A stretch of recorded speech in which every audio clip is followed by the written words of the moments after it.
Welcome to my channel Naseem sir academy. Naseem sir academy में आप सभी का स्वागत है। उम्मीद करता हूं आप सभी लोग अच्छे होंगे और स्वस्थ होंगे।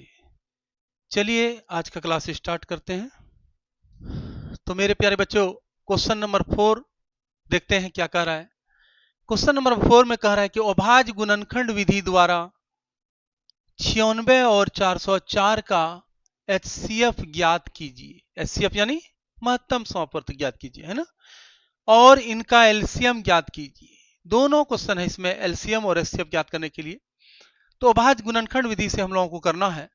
तो सबसे पहले हम लोग क्या करेंगे, देखिए कि यहां पर बाबू 96 पहले लिख देते हैं, है ना, और 404, ठीक है, कोई दिक्कत नहीं है।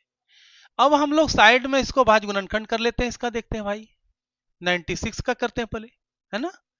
2 चौक 8, 2 अठे 16, 2 दूना 4, 2 चौक 8, 2 एका 2 ये, 2 दूना 4, 2 छक्के 12, 2 तिया 6 और 3 एका 3। यहां तक कोई दिक्कत नहीं है। चलिए अब 404 का भी देख लेते हैं बाबू कि 404 को भी हम लोग अभाज्य गुणनखंड कर लेते हैं। इसका भी 2 दूना 4, 2 दूना 4, फिर 2 से कर लेते हैं, 2 एका 2 ये, 2 एका 2 ये, फिर किससे खाएगा, 101 से। यहां तक कोई दिक्कत है तो बताइए, नहीं ना। अब इसको हम लोग लिख लेंगे बाबू, जैसे है वैसे लिख लेते हैं, है ना। 2 गुना 2 गुना 2 गुना 2 गुना कितनी बार 2, 1 2 3 4 5, 5 है ना, 1 2, नहीं नहीं भाई, ठीक तो है, 1 2 3 4 और 5, ठीक है ठीक है। यहां पर हमारा कितना 3 है ना, यहां तक हमारा हो गया इसका, ठीक है। और इसको अगर हम और लिख लेते हैं, इसको करके देखो कि यहां पर 1 2 3 4 5 2 पावर 5 लिख लेते हैं और यहां पर 3 लिख लेते हैं बाबू। कोई दिक्कत है, कोई दिक्कत नहीं। अब आगे लिखते हैं इससे, देखिए 2 गुना 2 गुना 101, यहां मैंने लिख दिया इसको। कोई परेशानी यहां तक, कोई दिक्कत नहीं होनी चाहिए। चलिए आगे यही लिख लेते हैं बाबू कि 2 2 बार है तो स्क्वायर कर देते हैं और यहां पर 101, अच्छा हाँ 101, ठीक है, सही है। यहां तक कोई परेशानी है तो बताइए, नहीं है ना। तो हम लोग निकालना क्या है भाई, निकालना है हमें, पहले तो निकालना है भाई एचसीएफ निकालना है ना। एचसीएफ निकालते हैं। एचसीएफ किसका, 96 और 404 का निकालना है बाबू। देखिए एचसीएफ में क्या देखते हैं हम लोग देखते हैं कॉमन, है ना। मिनिमम कॉमन कितना हो जाए, मिनिमम याद रखना कि मिनिमम कॉमन कितना आ जाएगा। तो कॉमन देखो बाबू इसमें क्या आ जाएगा कि 2 पावर 2 आ जाएगा, यानी यही 2 2 आ रहा है, 2 पर स्क्वायर हो जाएगा, बाकी कॉमन नहीं आ रहा है। तो हम लोग लिख सकते हैं कि 2 पावर स्क्वायर इक्वल टू 4, ये हमारा आंसर हो जाएगा। कितना हो जाएगा, 4 हो जाएगा एचसीएफ। उसी तरह हम लोग एलसीएम निकालते हैं। एलसीएम के लिए हम लोग लिखते हैं कि एलसीएम कितना का बाबू, 96 और 404 का। एलसीएम के लिए याद रखना ये बात कि इसमें जो है कॉमन जो लिखते हैं, यानी मैक्सिमम को देखते हैं। क्या देखते हैं, मैक्सिमम को, ज्यादा वाले को। ज्यादा वाला यहां पर क्या है, देखिए मैक्सिमम कॉमन 2 पावर 5 है ना। उसके बाद क्या क्या जो बचता है उसको हम लोग गुना कर देते हैं। क्या बचा, यहां पर 3 और यहां पर कितना बाबू, 101 हो गया। इसको हम लोग अगर गुना कर लेंगे तो हमारा ये एलसीएम निकल जाएगा, है ना।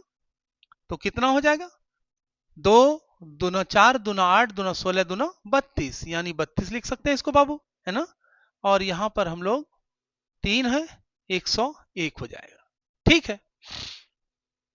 और 32 गुना 3 अगर हम कर लें तो 3 दूना 6 और 3 तिया 9 और 101। यहां पर हम लोग बच्चे की तरह गुना कर लेते हैं, है ना। देखिए 6 एका 26, 6 जीरो 6, और ये हो गया 6 एका 26, 9 एका 90, 9 0 0, 9 एका 90, ये 6 9 6 9, कितना हो गया बाबू, 96 ये हो गया हमारा। तो हम लोगों का जो है एलसीएम जो हो गया इतना हमारा हो गया। ये हमारा आंसर एलसीएम का हुआ। अब इसमें देखिए, अब इसका और भी तरीका है। जो फॉर्मूला है वो पहली संख्या गुना दूसरी संख्या है ना, उससे एलसीएम गुना एचसीएफ गुना एलसीएम, उससे भी बना सकते हैं इसको, नो प्रॉब्लम। लेकिन हमें ये इजी लगा, हम इसलिए ये मेथड हम तुम्हें बताए हैं। चलिए यहां तक अगर कोई परेशानी है तो बताइए, कोई भी दिक्कत है कहीं पर भी तो हमको बताइए। कोई दिक्कत नहीं है। चलिए आगे हम लोग चलते हैं नेक्स्ट क्वेश्चन पर। तो मेरे प्यारे बच्चों, अब क्वेश्चन नंबर 5 देखते हैं। क्या कह रहा है क्वेश्चन नंबर 5 कि सिद्ध करें कि √2 एक अपरिमेय संख्या है। इसको सिद्ध करना है। सिद्ध करने के लिए हम लोग क्या करेंगे कि इसका उल्टा मानना पड़ेगा, है ना। √2 एक अपरिमेय संख्या है तो हम लोग मानेंगे कि √2 एक परिमेय संख्या है। चलिए, यदि संभव है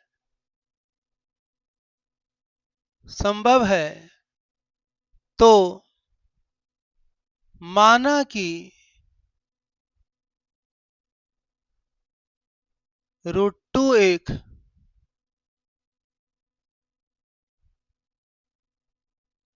परिमेय संख्या है। ये मान लिया। अच्छा, परिमेय संख्या होती क्या है? परिमेय संख्या वह संख्या होती है जो p बाय क्यू के रूप में हो, q बराबर 0 नहीं, p और q पूर्णांक है, परिमेय संख्या कहलाती है। तो परिमेय संख्या को हम लोग √2 बराबर के p बाय क्यू के रूप में लिख सकते हैं हम लोग, है ना। और यहां पर हम लोग q बराबर के 0 नहीं और p और q पूर्णांक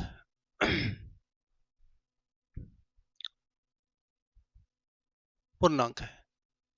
ठीक है, ठीक। हम लोग दोनों तरफ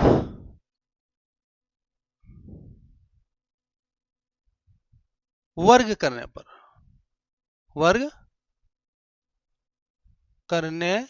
पर ठीक है, तो वर्ग करेंगे √2 पर स्क्वायर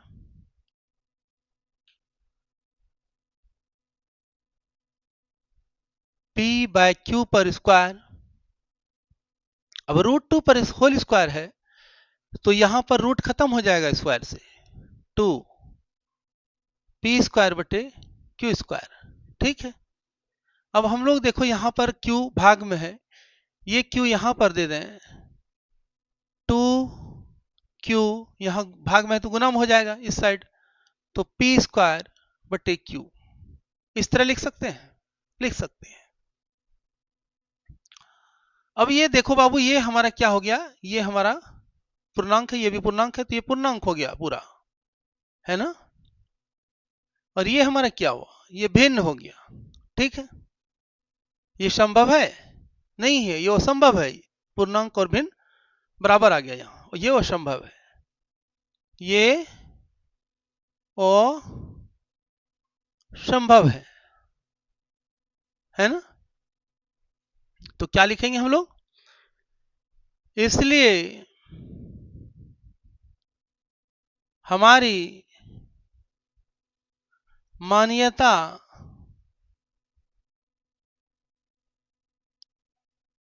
गलत थी,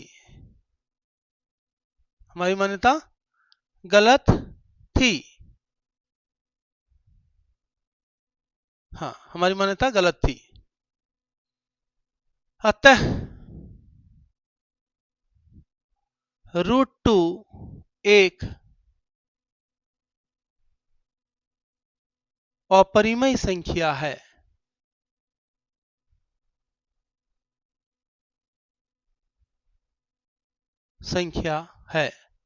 ये हमारा प्रूव्ड हो गया। ठीक है, इसको अच्छा से देख लीजिए, यहां तक ठीक है ना, समझ में आ गया होगा। चलिए अब हम लोग नेक्स्ट क्वेश्चन पर चलते हैं। मेरे प्यारे बच्चों, अब हम लोग क्वेश्चन नंबर 6 को देखते हैं। क्वेश्चन नंबर 6 देखिए क्या कर रहा है कि सिद्ध करें कि 3 + 2√5 एक अपरिमेय संख्या है। इसको सॉल्व करने के लिए क्या करेंगे, उसी तरह हम लोग लिखेंगे कि यदि संभव है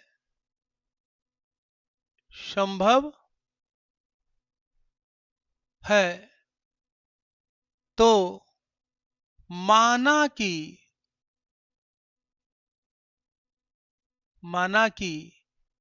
3 + 2√5 एक परिमेय संख्या है। परिमेय संख्या है, ठीक है। हमने इससे जस्ट अपोजिट माना है ना। ये अपरिमेय संख्या है और इसको हम माने क्या है, ये परिमेय संख्या है। जब परिमेय संख्या ये माने हैं, ये परिमेय संख्या है, तो क्या करेंगे हम लोग, इसको p/q के रूप में लिख देते हैं। देखिए 3 + 2√5 बराबर के p/q, जहां q बराबर क्या, 0 नहीं, p और q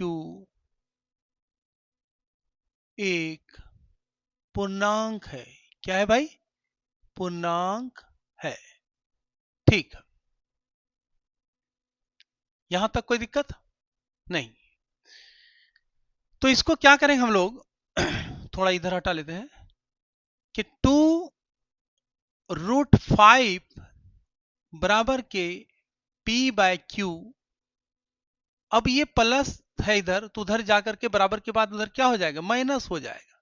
ये लिख सकते हैं, लिख सकते हैं, है ना। अब देखिए इसको भी हम अलग कर लेते हैं कि √5 बराबर के p/q, है ना। तो ये 2 गुना में है तो यहां पर कहां आ जाएगा, भाग में आ जाएगा, और ये माइनस है, और 3/2 यहां भाग में हो जाएगा। कोई दिक्कत यहां तक, कोई दिक्कत नहीं। अब देखिए हमारा ये क्या है, हमारा परिमेय संख्या हो गया ये, है ना।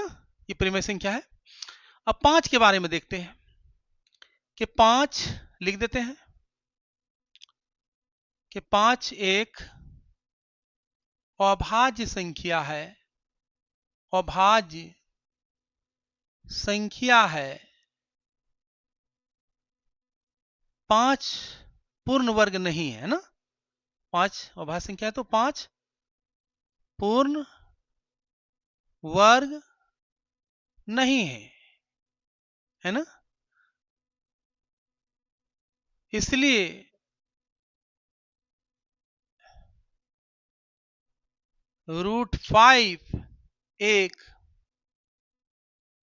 अपरिमेय संख्या है। अपरिमेय संख्या है। जब √5 एक अपरिमेय संख्या हुआ और ये हमारा परिमेय संख्या है, तो हम लोग लिख सकते हैं बाबू कि यहां पर के अपरिमेय बराबर के परिमेय, ये हमारा अपरिमेय और परिमेय नहीं हो सकता है। अपरिमेय और परिमेय नहीं हो सकता है, बराबर नहीं हो सकता है। तो हम लोग लिख सकते हैं अतः ये असंभव है। क्या है, असंभव है। ये दोनों बराबर नहीं हो सकता है, असंभव है। हमने कहा यदि संभव हो है तो ये क्या हो गया, ये असंभव है। लिख देंगे हम लोग हमारी, इसलिए लिख देते हैं हमारी मान्यता गलत थी। क्या थी, हम जो माने थे, माना कि 3√5 एक परिमेय संख्या है, ये गलत थी। हमारी मान्यता गलत थी। इस प्रकार 3√25 5 है ना, 5 3 + 2√5 एक अपरिमेय संख्या है। इस प्रकार 3 + 2 √5 क्या है, एक अपरिमेय संख्या है। ये हमारा प्रूव हो गया बाबू। यहां तक अगर कोई दिक्कत है तो बताइए, है ना, एक कोई दिक्कत है तो बताइए, यहां तक अगर कहीं समझ में नहीं आए तो बताइए। ठीक है, बहुत शॉर्ट मेथड में बताया गया है। मैं उम्मीद करता हूं आप लोगों को समझ में ये आ गया होगा। मेरे प्यारे बच्चों, उम्मीद करता हूं आप सभी को मेरा वीडियो बहुत अच्छा लगा होगा। इसी तरह आप लोग सपोर्ट करते रहिए और मेरा हौसला अफजाई करते रहिए। हमारे न्यूज चैनल को, नसीम सर एकेडमी को सब्सक्राइब करें, लाइक करें, शेयर करें, बेल आइकॉन को प्रेस करें ताकि हमारे वीडियो का नोटिफिकेशन मिलता रहे। और इसी तरह अब हम लोग नेक्स्ट पार्ट पे मिलते हैं। Bye, thank you.